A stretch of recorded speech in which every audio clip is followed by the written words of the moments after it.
This this game is Topalov versus Ivanchuk, 2008.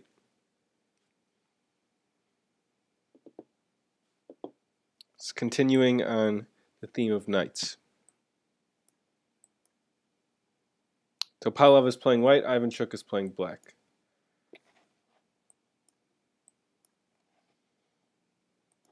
This is the Steinitz variation of the French defense.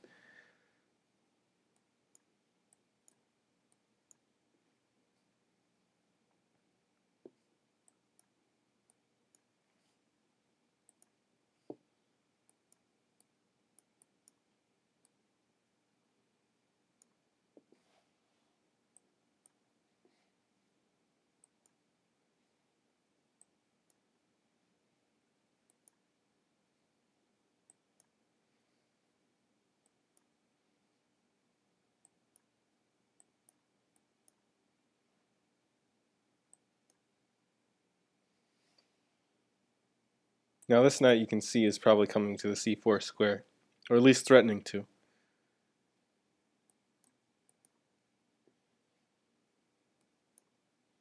And now if queen takes pawn, then the knight hangs.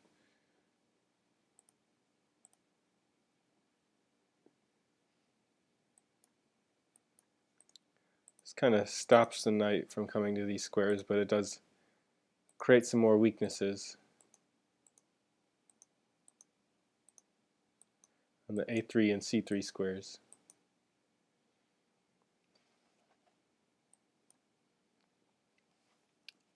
In French defense openings, if the bishop on d7, or if this light squared bishop can get active, it actually makes a huge difference, because this is always the problem piece in the French defense. So it's generally a really good thing to trade off or get this bishop active in the French defense.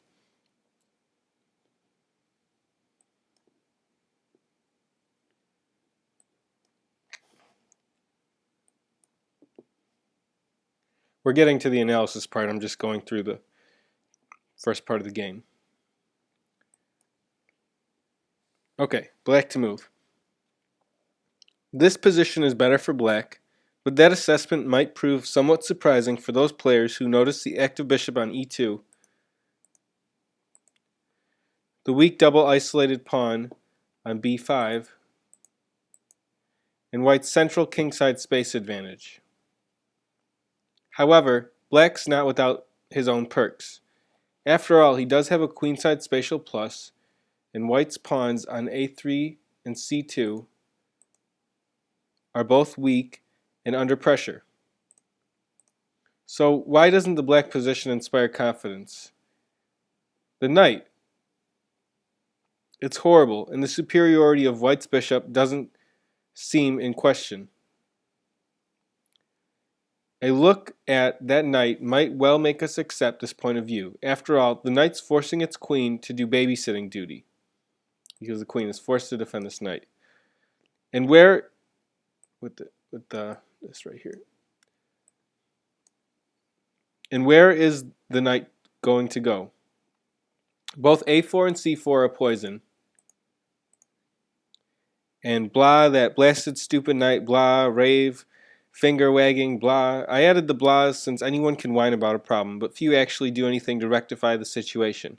It's clear that the knight is a goat, but if you're black, then it's your goat and your responsibility to improve its lot. A solution can be found only when you make the psychological transition from I'm doomed to I must fix this. And sure enough, knowing that the knight has no future on b6, mixed with a positive mental outlook, makes the solution rather easy to find. Knight to d7, exclamation point. The only knight move that doesn't give away a piece. Now the knight is no longer being eyed by the white queen, and this means that black's lady is suddenly free to feast. Queen takes c2 is threatened, and bishop takes b5 loses a piece to queen a5 check, winning the undefended bishop.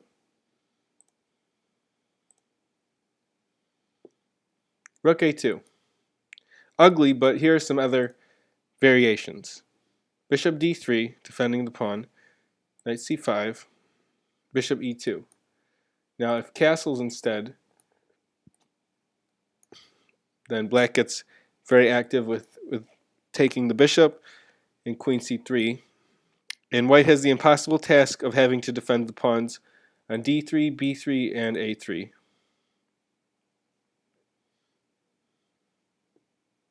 So instead of castles, we're looking at bishop e2. It's kind of strange to look at this. Why look at making a move and then going back? But it kind of makes sense to look at bishop d3 because it defends the pawns, and then bishop e2 going back because of the threat of the capture. So now knight a6, exclamation point. Suddenly the knight is dancing all over the place. Bishop d3, again, white would not mind a draw here. Queen a5 check, king e2, and now if b4 instead of king e2,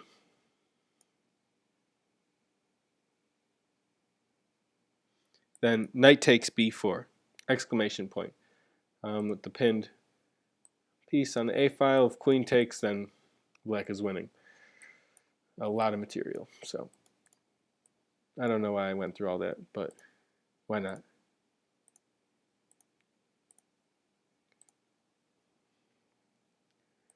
So after king e2, knight c5 again, rook a2. And now again if b4, queen to a4 saves the piece because of the pin, and white's queen was hanging. Rook h to c1. Oh, whoops. H to c1. Knight takes d3. C takes d3.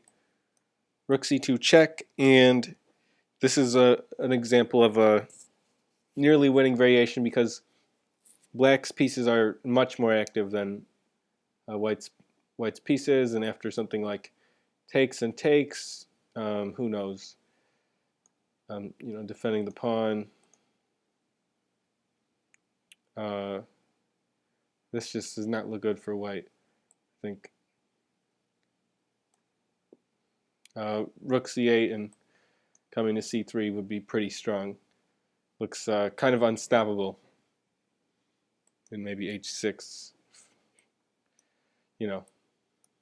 if need be. But so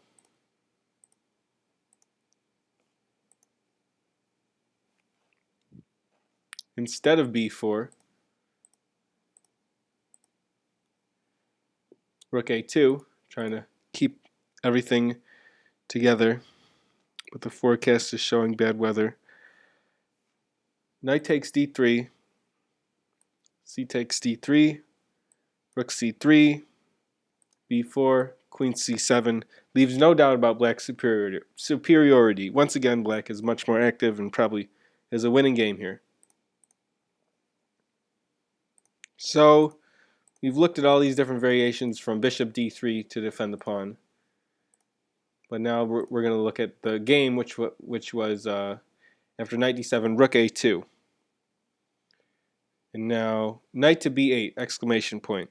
This once shunned knight is heading for c6, where it will kick white's queen and simultaneously create tactical tricks based on knight b4.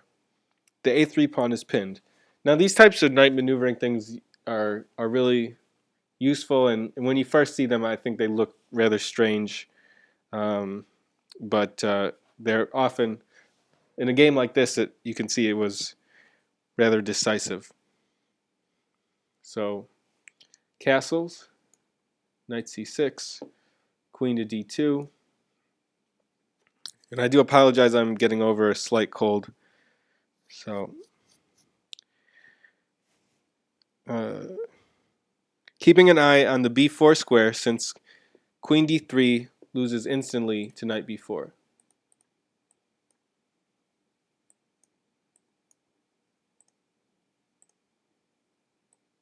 So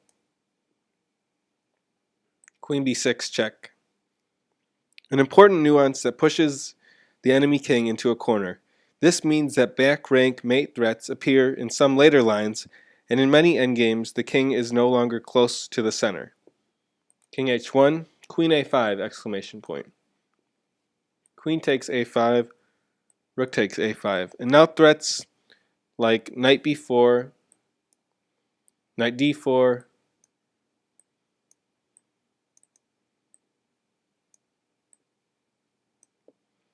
and rook c to a8, all aimed at slapping the vulnerable pawns on a3 and c2, leave black with all the chances.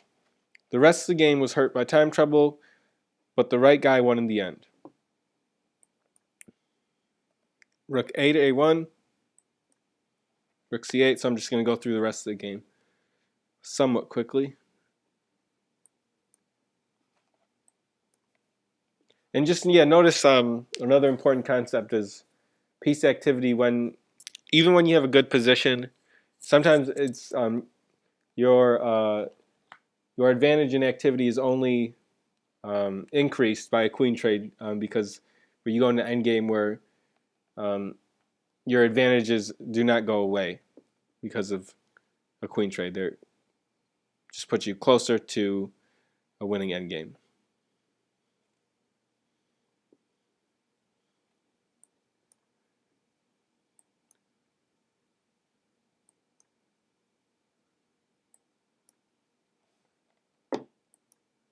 And the idea being if pawn takes, then the rook would take the bishop.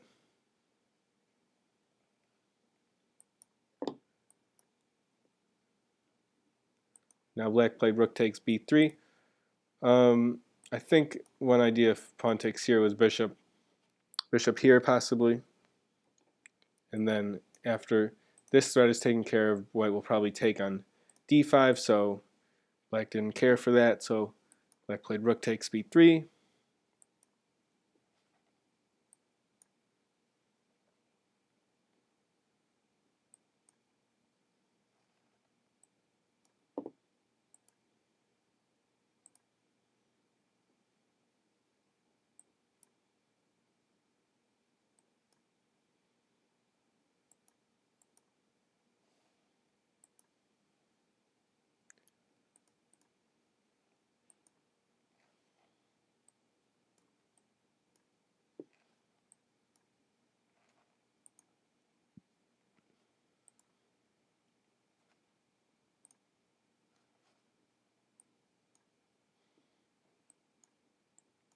Check.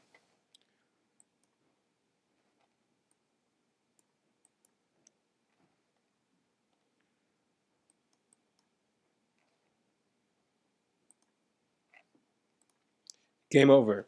Black wins. I was looking at this game with a friend of mine, an IM, and at this point he blurted out, "Whose minor piece is better now, huh? Whose? The knight, which once sat on the pathetic b6 square, has made a remarkable metamorphosis. You should now know knight basics, and you should be aware that if your knight isn't taking part in the battle, you have to somehow make it take part. This isn't easy, but it all starts from the awareness that 1. There's a problem, and 2. Once you address the problem, you must insist on solving it. Philosophy. If one of your minor pieces isn't earning its keep, put the lazy thing to work.